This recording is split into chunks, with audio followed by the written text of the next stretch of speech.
Level up your LA Kings experience with the new Vivid Seats Elite Seats. All the on-ice Kings action with even more exclusive access. Enjoy great seats to the game along with premier dining inside the Lexus Club with all-you-can-eat food and non-alcoholic beverages. Plus, get a free Team LA Kings item and parking with your purchase. Score your Vivid Seats Elite Seats tickets today and earn rewards on each purchase from the only ticket company that rewards you for buying. Experience it live with Vivid Seats, the official partner of the LA Kings. You're listening to an LA Kings podcast. For more episodes of this and every other Kings program, visit lakings.com/podcast. You're listening to All the Kings Men, the official podcast of the LA Kings. Now, here's your host, Jesse Cohen. We are continuing our player evaluation series for the 2024-25 season. Here joining me today to help me out, color commentator Jim Fox. How are you doing today, Jim? Jesse, I'm doing great. Thank you very much for having me once again. Now, we're recording this on June 4th, so the Stanley Cup Final is set to begin tonight. Any predictions or thoughts on the two teams facing off for the second year in a row? Yeah. Thoughts? Happened to do the Eastern Final for NHL Radio, so I saw Carolina, Florida. Mm-hmm. It appears to me that Florida is better than they were last year. One guy that stood out to me was Nico Mikkola, defenseman. He was just fantastic. Seth Jones. So, losing the guys they did on the blue line, they just replaced them with bigger and faster guys. So they looked really strong to me. And then with Edmonton, I hate to say it, but I go back to what I was thinking and I was saying before the Kings met them in the first round, which was, don't underestimate a team that went to the seventh game of the Stanley Cup Final the previous year. They've learned things. They've learned. If there's one thing we learned or confirmed during the first round was that moments win or lose series. And I think Edmonton is figuring that out too. It's not just, throwing everything at a team. It's not just the best players, but it's moments and how you handle those moments. And I think they found a way to do that. I was on Twitter this morning, and an account for a media outlet that I generally have a ton of respect for said, could we see Brad Marchand and Corey Perry infest the Hall of Fame as rare rat inductees someday? And it got my back up because, listen, I get it. We're Kings people, so we're not supposed to like Corey Perry. But I was like, really? That's what we're reducing Corey Perry to? Like, we're ignoring the Hart Trophy, the Rocket Richard Trophy, the Olympic gold medals, the Stanley Cup, the World Junior, the Memorial Cup. Like, the guy's an incredible player, and he's a depth player for Edmonton. Like, yeah, they have some great players on their roster. Yeah, they do. But they've also, again, I think since Chris Knobloch took over, I think he has incorporated the more of the team concept. He's given guys roles that didn't have roles previously. He's increased roles for guys, and we know who leads that team, but I think it's safe to say now that they're getting help. And again, the moments are there, and the big boys take care of the moments, but then you need the rest of that, the 57 minutes, and it seems like they've found a way to understand how to do it. So let's talk about roles, because the three players we're talking about today each play a role. And we're going to start with Warren Foegele, because Warren Foegele identified himself that the LA Kings coaching staff gave him a role and expressed confidence in him in a way that maybe previous coaching staffs that he had played for hadn't. He started the season, the expectations were that he would play on a line with Byfield and Fiala, but he finished the year playing with Danault and Moore. And, it's funny, I saw his name pop up on the Selke ballot. He got a few top 5 votes. I can't remember if it was second or third or fourth, but I mean, his name showed up, and he certainly had numbers that if you don't watch every team's every single game, which it's very hard to do, if you were just looking at, some specific numbers, it'd be super easy to figure it out. I mean, he was a plus 36. I mean, he definitely played his role and played his role well this season. Yes. And, the penalty killing stood out to me more so in his hockey IQ in that area of using speed, but using it effectively, meaning taking the proper angles to a situation. When you're a penalty killer, more specifically, you're angling guys when you're the first man up. You're trying to force a team to one side of the ice or the other. But then at the blue line, you're trying to stand them up. You're trying to push puck carriers into the defenseman, and you're doing that from the proper angle. And that's the one thing I noticed with Warren most of the time. And then, I guess because of his speed, he can get back. So if he is involved up front in a forecheck, he has better than average speed to get back and protect. So I think those things together, again, his size is there, but, he doesn't, go out of the way to be aggressive, but he is a big body, and I think he uses that smartly. And, I'm not sure how much size matters in this regard, but he absolutely is not afraid to go to the front of the net. I mean, how many goals did we see him score that was just by virtue of him being in the right spot at the right time? Yeah, I think out of 24, I think they had 21, exactly where you're talking about. So, yeah, getting there, making it happen. I would just say this blanket about Warren Foegele is that he exceeded expectations as far as production. But now he has set a standard, and that standard must be upheld if the Kings are going to get better. That means he has to at least hold his position there, or he has to increase it. And that's something I think the Kings, after a year of seeing him for a full year, I think they're confident that he can do that. And I think that's one thing that, again, is, he's a top 6 player now. And in the Kings system, or the Kings, the way they align their forward combinations, it's hard to say it other than top 9, because it seems like it's interchangeable there with those 9 guys. But he's reached that level, a level he was not given the opportunity to reach at other places, and now he has to hold that level. So you say he's a top 6 forward, and this question doesn't have an answer. We kind of talked about it. I can't remember. Okay, I said first of all, yeah, top 6 forward, but then I kind of corrected myself within the Kings thing of top 9, where right. Are we considering Kevin Fiala on the third line? I mean, that type of stuff where it gets a little bit mixed up there. Well, so that sort of touches. I think I was talking to Jack and Scott Burnside about this in the playoffs, or maybe it was you and Nick late in the season. I don't remember, but the question for me at some point sort of became, do the Kings even have a top line? Because you had Byfield and Fiala putting up tremendous numbers in the last 30 games or so, playing more minutes as the season wore on. And then if you don't have a top, if you have 2 lines that are both your top line, Foegele, Danault, and Moore were a very effective line. So is it even fair to say they're a third line, even if maybe technically by minutes on any given night they might be?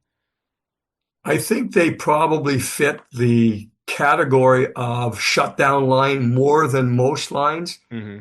Again, I think the NHL to a certain extent has almost gone away from that. Right? You remember, right? It used to be top 6, shutdown line, energy line. And those were just kind of, you could see I think the Kings did a great job of defining those lines and the roles as the season went along into the end of the season. I would put them in the category. Again, I would go, if we're going to go, I would say that would be the third line. That's the way I would look at it, because you have Kempe on one line, who's your leading goal scorer, and then, Fiala on the other line, who's tied in the leading goals, and then you have Byfield and Kopitar with those. So that's hard to say that Danault and Foegele and Moore would be above those. Any given night, I'm just looking at ice times right now, and it looks like it's pretty tight, but you do give the edge to Byfield and Kopitar in those areas. There are also these weird, circumstances where, I'm just looking at how many minutes all the line combos played together. And Foegele, Danault, and Moore, even if they're a top 9 line, but not a top line, they still played the most combined minutes of any 3-player combination. Now, that doesn't necessarily mean anything, because Kopitar and Kempe had a rotating cast of line mates. So it's not that, that line played the most, but they played the most as a 3-man unit. And, they scored more than 3 goals per 60 and allowed less than 1.5 per 60. And that's a pretty good combination. Can we play them the whole 60 and then we'd win every game? I mean, I wish, listen, I'm sure there are plenty of other teams with plenty, like I'm sure if Edmonton could play McDavid and Draisaitl the full 60, they'd love it. But they don't? No, well, Okay. listen, there's a setting on old video games where you could turn that sort of thing off and just play your best players 60 minutes. But unfortunately, these are real guys. So let's talk about Danault, because Foegele, I think, exceeded expectations. I mean, listen, he had a career year, so anybody who didn't think he exceeded expectations had wild expectations for him. Phil Danault is a player, Jim, who listen, correct me if you think I'm wrong on this. I didn't see a huge drop off in his game, but for the first few months, I saw people talking about it as if there was a huge drop off. It came up in the end of year media availabilities. He was asked about it. I understand that his goal scoring was down, but I felt like his overall game was there. I think you saw a better part of that game at the end of the season when the lines were identified and really stayed together. I think 8 goals is probably closer to where he should be as opposed to the first year when he joined the Kings. And I think that was overachieving as far as goal scoring. Never considered him a goal scorer. He did provide enough goals that first year where you're going, but again, I think he's back to what I expected. The one thing I appreciate about Phil Danault is he does raise his level of play in the playoffs. He really does. And I'm not measuring that by points. I'm measuring that by how he's used, his effectiveness, those types of things. The thing, if we're going to talk about Phil, is this, in all honesty, is he a diminishing asset now? I mean, at his age, again, I thought when the playoffs came around, and I know I've mentioned it multiple times, Jesse, to you, when I saw him with Montreal against Vegas, playoffs deep, and Montreal beat Vegas, it was almost exclusively Phil Danault up front. But it was more in a checking role. That was a shutdown role. That was energy role. That was a penalty kill role. That was a face-off role. It wasn't point production role. So I would expect his numbers to only stay where they are or maybe even start to decrease. And that might also be because of ice time. Again, I can't mention that without saying, okay, Byfield has to take the number 1 slot next year. Kopitar has to be dropped off a little bit, if this group is going to keep going the way you would hope it to be. And if Kopi can, he's 67 points this year. If he can throw in 65 next year and Byfield goes up and surpasses him, then Danault will be in that category again where I think he fits, which is third line center. I just felt like the first half of the season, they went back to the Fiala, Danault, Moore line, which had tremendous success in 2023-24. For whatever reason, this year at the start of the season, it didn't work, right? They started out with Foegele, Byfield, and Fiala. They broke that lineup. They put Fiala with Danault and Moore, and that line struggled to sort of reestablish that identity. But then, as you say, when they finally put Foegele with Danault and Moore, and they went to it not super early, but early enough that it wound up being the line that had the most minutes together, then I thought we saw a rebound of Danault's numbers. And in the playoffs, I think he had 8 points in 6 games. I mean, he as you say, he does raise his game. He does raise his game. And the thing, if I'm just going to go by my eye test, I'm going to go this way. This was pre-improved Kevin Fiala that he was playing with. Risky Kevin Fiala. So if you have the mindset of a Phil Danault and you're playing with a risky Kevin Fiala, then you're on your heels all shift long. You're waiting for him to make a mistake, to make a risky play that you have to cover up for. And I think that's where it hurt his production. I know previous to that, they had some pretty good you mentioned that chemistry with Moore. They were good. But I think Phil got caught into the situation where he was protecting so much that it just inhibited his chance to go forward. Now, I should point out. That's pre-risk. Yeah. But, I should point out Kevin Fiala made that change at the end of the season. There are a handful of players that I am I'm an unreliable commentator on because I like them so much. And Phil Danault is one of those players. So I am going to Yeah. only ever say nice, wonderful things about Phil Danault. So everybody take that with a grain of salt, because I just like the guy. I think he's great as a player, as a person. So that's my personal bias coming through. But I just think, and one of the ways that Jim Hiller excels as a coach, it seems to me, is in his ability to establish relationships with the players and maintain the locker room temperature, for lack of a better word. And I have to believe that Phil Danault aids in that Yeah, mission. I agree. I agree with you there. He's looked upon by his teammates that way. He's had enough success, and he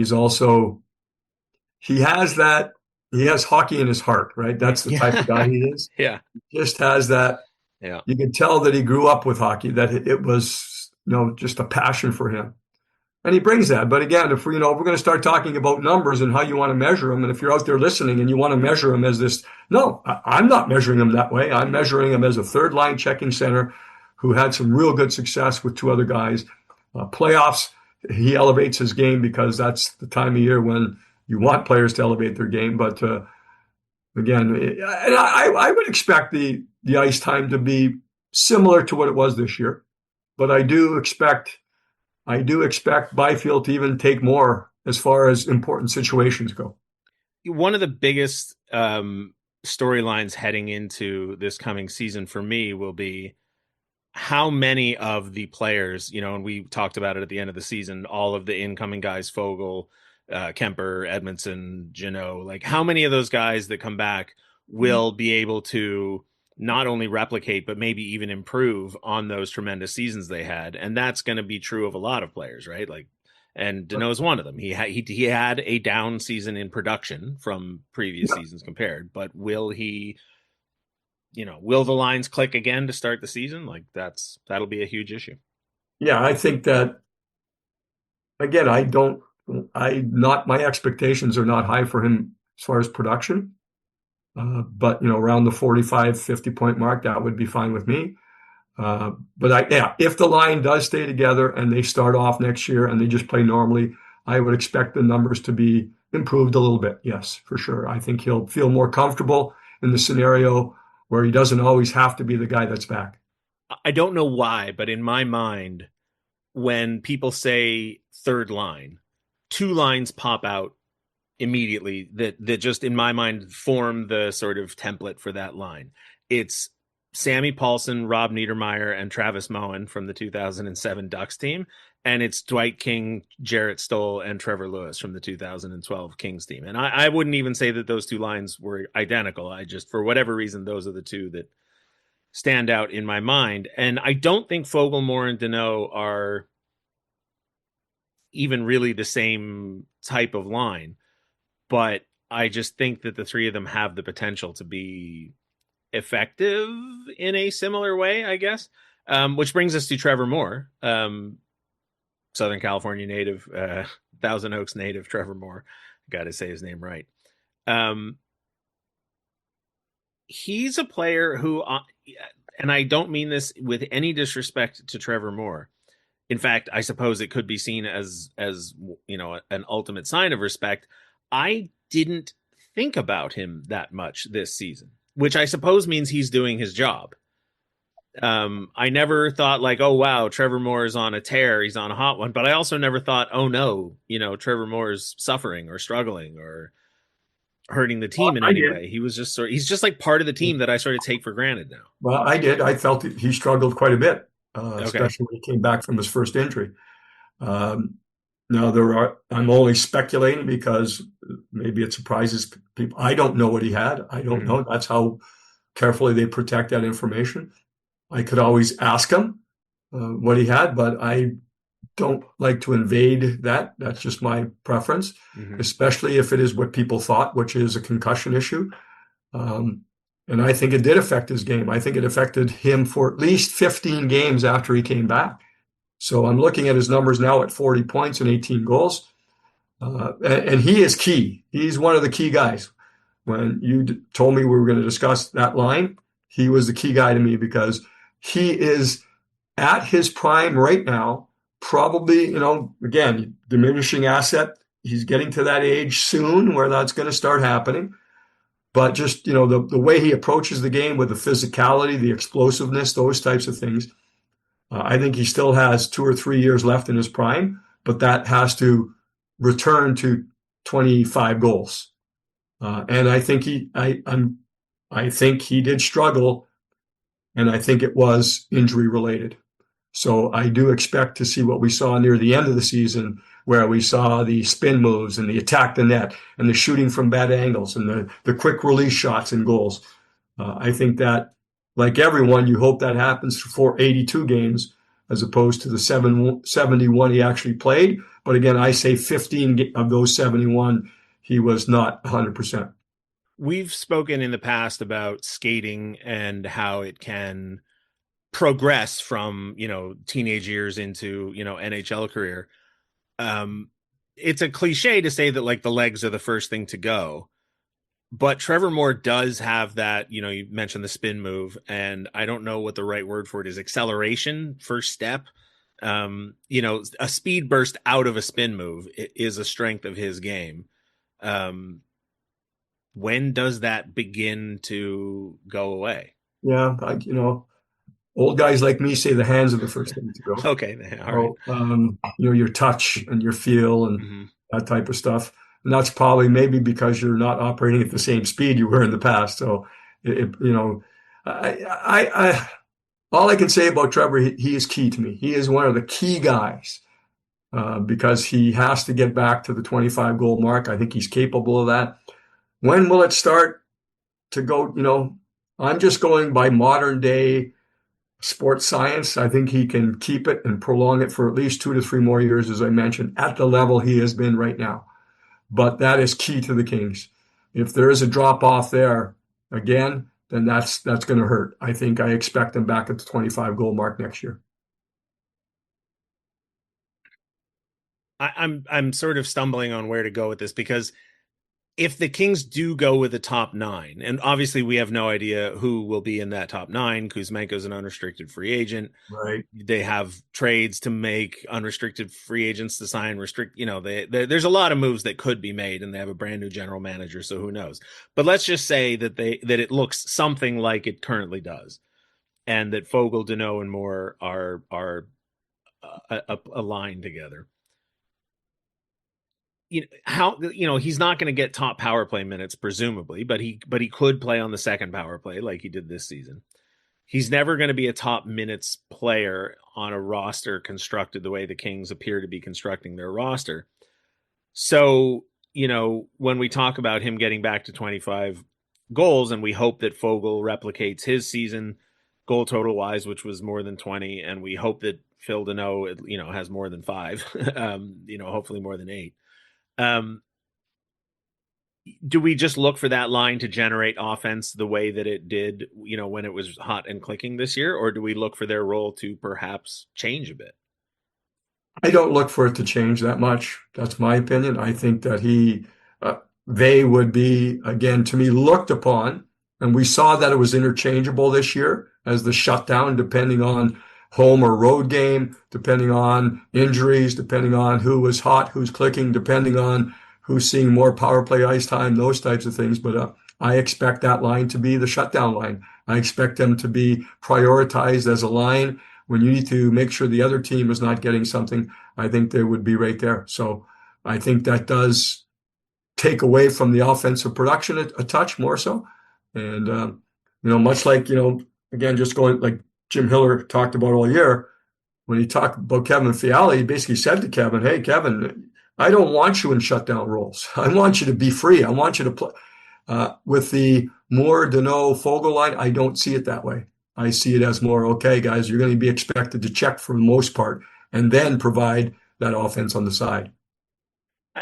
I was away from the team from February till the end of the season. I was there for one practice in that stretch. So my memory is not as sharp as it was about who said what, but I seem to recall a post-practice media scrum, or maybe it was pregame, And I think it was Jim Hiller who was asked about Trevor Moore changing the curve of his stick Correct. and whether Yes. or not Jim Hiller expected the kind of offensive increase off of something as simple as a stick curvature. And he said, no, he didn't. He was very blunt about it. He said, no, I had zero expectation that that kind of change would result in the kind of increase in offense from Trevor Moore. Thoughts on how something like a stick curve might actually influence a player's offensive production? Yeah, I'm sure it gives you a comfort feeling. I'm sure maybe something just wasn't working. Just in my head, it's going to golf and a putter. It's not the arrow, it's the archer. But golfers change the putter all the time. And they might just have this 3 or 4 putts in a row that they hit. So to me, I think with a hockey stick and a curve, it goes more to a feel and then confidence. If it leads to more confidence, then so is the curve of Trevor Moore's stick responsible for his increase in spin moves in the last 20 games of the season? Well, how is a stick curve related to a skating move? It's not, but maybe, you have a better feel, you're more confident, so you're trying those things. You're trying to spin move a little bit more than you were earlier when you were just, your head was in a bad, worse place. So that's where I equate that. But, players tell you, right, the stick is probably the most personal piece of equipment they have, and they're looking for every little edge nowadays. This is totally anecdotal. I don't have any numbers to prove this, but I feel like when I play pool or golf or sports, I don't know if you want to call pool a sport, but when I participate in activities that require some kind of precision and focus and finesse, if it's been a long time since the last time I did it, I feel like I forget that I'm not any good at that thing. And so I try things that I wouldn't ordinarily try because my confidence is way up, and it doesn't even occur to me that it might not work because I've forgotten how bad I am at playing pool. And so all of a sudden, for the first 30, 40 minutes back on the pool table, or, the first few holes of a golf course, I'm hitting shots that I would never even ordinarily attempt. But then reality slowly catches up to me and I realize, oh yeah, I'm terrible at this. And then I go back to playing a much more quiet, conservative game. Is that the kind of impact you're talking about as far as confidence can go? I think that's exactly it, Jesse. I really do. I think that, and we've all probably experienced it in one way or another, or one sport or another. But yeah, I think that's where, and again, with Trevor Moore specifically, I think once he got back to health, that was the trigger right there, more than anything else. But I don't think we can argue with the fact that once he changed that curve, things changed as far as the puck going in the net. Well, there's something about that line. Listen, I'm just a sucker for depth players. I like them more than stars. I've always been that way. I don't know why. So I am, like I said, I have my own pre-existing bias for Phil Danault. I am inclined to be forever jealous of Warren Foegele's hair, so that makes me like him a lot more. And listen, Trevor Moore is Trevor Moore, right? He's a hometown hero, and I have personal reasons for liking him very much that I will not go into. So I want this line to stay together. I want this line to continue being successful. Is it fair to say that the performance, you said that Trevor Lewis is key. Can we expand that out and just say that this line is key to future success of this organization? Well, it's yes. I think in the last 5 or 6 years or so, there has been a lot of, when you looked at the Stanley Cup champions, you looked to their third line. Mm-hmm. That was the line that had, it proved to you whether you had depth or not. And, salary cap era, things thin out. So how deep can you go? And yeah, they're key. But yeah, I mean, I think again, there's guys we're not talking about today, but who is going to replace Kuzmenko if he's not back? Is Quentin Byfield going to continue to take that next step, which, everyone I talk to, not only Kings people, but around the league, they feel he will. So those are the things that are probably key. Can the power play click like it did, or even close to what it did, near the end and into the playoffs? So if those things can be figured out, then, can Darcy Kemper continue to, hockey, right? You got to talk about goaltending. But no, I think there has been a formula, a recipe over the last little while where every round around the league was looking at the third line. That was, that's the line. We take for granted the top two lines, and you kind of know what your fourth line is going to give you, and what is that third. So that's where I think it is. I agree with you. I want to see them together. I do not want them to change that up. You know it's going to happen at some point next year for a period of time, but I think that is a stabilizing factor for the group as far as being able to count on them defensively, and then obviously with the sprinkling in of offense. I see, obviously it's the off season, and so there's going to be speculation, and there's going to be questions about who should teams target, and should you make trades, should you make free agent signings. And I see people suggesting, that X amount of dollars be spent on specific free agents. And I fully understand spending the most amount of money to get an offensively gifted superstar. Like it makes sense to me. I'm not sure that I would necessarily do it at the same amount of money for the same specific players that other people would, but it makes sense to me. It's not a surprise to me. What always blows my mind is when people start talking about double-digit salaries for depth players on other teams. So taking another guy's third line center or third line winger and paying him $10 million a year just to try and steal him from that team makes no sense to me, because part of what makes this line particularly valuable in my mind is the value that you derive from what you're paying it, right? Well, yes. Yeah, like that's where you slot into the third line again. Mm-hmm. None of those guys is breaking the bank, but right. They're making a good living, but they're right there. They're not at the high end.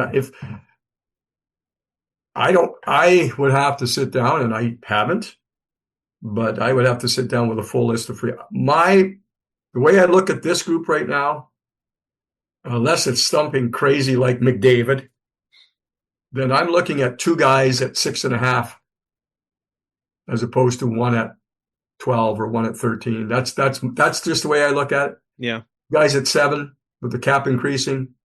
I think you get an above average player there. And then if you add 2 more above average players, now we're just talking about forwards now. We've got defensemen, you've got Gavrikov, and things that you have to do there. But I would go the route of fortifying, unless for whatever reason there's a free agent out there that just loves Los Angeles, wants to come here, has personal reasons to come here, even more so than the hockey reasons. Then you consider that. But and I guess, is Marner the name we're talking about? Is he out there? Hey, go ahead and get him. I have no problem with it. I just think, without having the list in front of me of the guys that would slot into the $7 million range, I think maybe 2 of those would be better than 1. I lean towards your way of thinking 100%. I wasn't planning on asking you this, but it just popped into my head as we were discussing it. Eric Stevens wrote an article for The Athletic, just going through the roster and saying, who he thinks will be here, who he doesn't, just an off-season article. But in the opening paragraph, he raised an issue that came up last year. And last year I dismissed it out of hand. But now that it's 2 years in a row, there's a part of me that's like, well, I don't know. I might have to rethink that. And the question is, if you lose to a team that goes to the Stanley Cup Final, should you maybe reevaluate how bad the loss was? Now, last year, people were asking me that, and I said, before it was in the second round, and people were saying, if Edmonton goes to the Stanley Cup Final, does it change your mind about the first round loss? And I said, no, it doesn't change my mind at all. They got beat pretty badly. It doesn't matter to me how good Edmonton is. Now that it's 2 years in a row that Edmonton has made it to the Stanley Cup Final, and I think 3 or 4 years in a row that Edmonton has lost. Was it 3 years in a row that they lost to the Cup champs, and then now they're in the final again? So they will either be the... Yeah, there was a weird thing out there. Yeah, exactly. Yeah, so something like that. So it's like, well, I don't know. I'm not necessarily reconsidering it, but there's a voice in my head that says, like, well, I don't know, maybe it is worth a reconsider. You don't have to answer this if you don't want, but is there anything? This is, if I'm just going to say point blank, bluntly, what it is 2 years ago when they lost to the Oilers, the Kings were not good enough. Mm-hmm. This past season we lost to the Oilers. It's because we didn't execute. Right. the moments were there, and we did not come through and execute during the moments of a series. I feel much better about this group than I did coming into last season. I really do. Same. Yeah. So there's a lot of reasons for that. Let's see, we were talking about a forward line, but of course we go deeper into the certain areas, and like, to me, again, Gavrikov is probably the key, but he might, I don't know. I assume for how well he played with us, there's going to be some major league offers out there. Yeah, you would think so. I asked Daryl this when we talked about Gavrikov. I'll ask you this. I don't believe, like, there are lots of times where a guy has a career, a contract year, right? Like Gavrikov did this past season.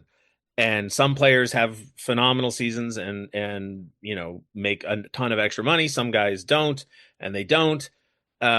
I don't believe it's because there's something inside a player's brain that tells them, aha, this is my contract year, I must perform better, and therefore they do or don't. I just think coincidence is too strong a word, but I just think guys are who they are, and the contract years happen in the course of their career like any other year. As a former player, do you believe there's anything to the idea of a contract year being the kind of motivation that can actually be measured in results?